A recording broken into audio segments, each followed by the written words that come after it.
Formations like these require long hours of intensive drilling and careful judgment. When the troop goes around the corner, the riders on the outside of the turn have to adjust their speed to keep even with the riders on the inside. The man on the outside has to ride a lot farther and a lot faster in order to keep up with the parade. The outside wheels must spin faster than the wheels on the inside because they have a greater distance to travel in the same length of time.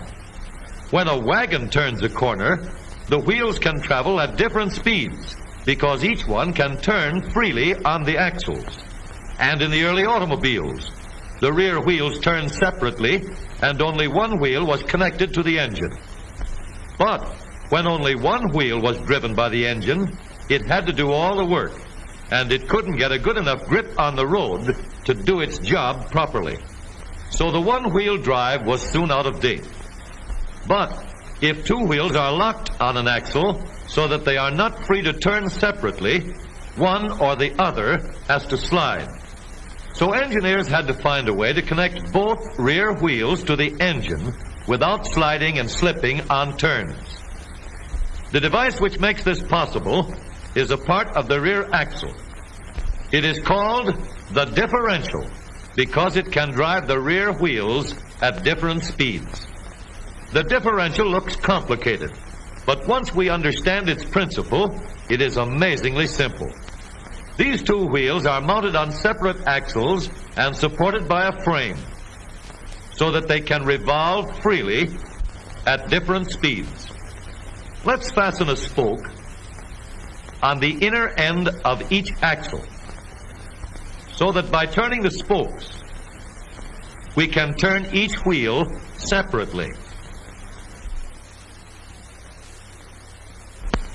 With a bar or crosspiece, we can turn both wheels in the same direction at the same rate of speed. Let's get something to hold this bar in place so that it will press against the spokes. Notice that this support is not locked to the axle. It turns freely. Now, we can spin the wheels by rotating the support. This is fine, as long as both wheels are able to turn at the same speed. But let's see what happens when we go around the corner. With this arrangement, we cannot drive one wheel faster than the other. And if we stop one wheel, the other wheel won't budge. Let's put this bar on a pivot so that it can swing in either direction.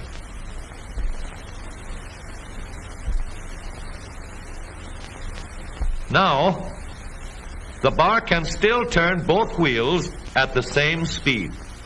And because it pivots, it lets one wheel turn even when the other is stopped. But if turned too far, the bar will swing around until it won't drive the spokes that turn either wheel. We need another crossbar and more spokes to carry on the job. When we stop one wheel, the crossbars will continue to push the spokes of the free wheel around. As long as both wheels are free to turn, the bars do not swing on their pivot, and the wheels move at the same speed. Now we have the working principles of a differential. To adapt the model for use in an automobile, we will have to make a few changes. In order to reduce the jerky action caused by wide spaces between the spokes, we will put in more spokes. Further filling in the spaces between the spokes gives steadier, more continuous action, and changing the shape gives firm, constant contact. Now we can make the gears thicker and stronger, and we have differential gears. The edges are cut so that they will fit together more smoothly and silently. And another gear is added to share the work of driving the axles. The principle is the same. In order to turn the support and drive the wheels, we can fasten a large gear here, connected by a smaller gear to a source of power.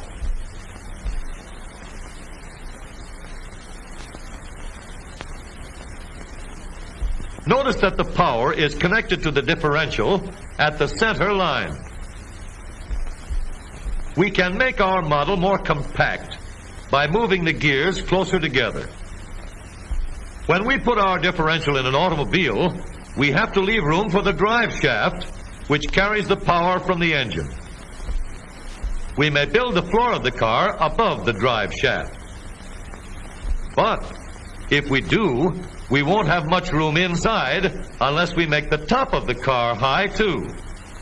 Of course, we could lower the floor and ceiling, but the drive shaft would be higher than the floor. This would have disadvantages. A shaft in the middle of the floor of an automobile would be inconvenient for passengers and would be awkward for carrying luggage. Today, engineers have found a way to make the car roomier and closer to the road without a clumsy shaft above the floor. The drive shaft from the engine to the differential is lowered out of the way, and the drive shaft is connected to the rear axle at the bottom. The new low-center drive makes the rear axle quieter, stronger, and more durable because it gives better, smoother contact between the gears. The automobile of today, with the low-center drive, is stronger and more rugged. Every part of the rear axle has been built to withstand strains far greater than it will ever meet on the straightaway or around the corner.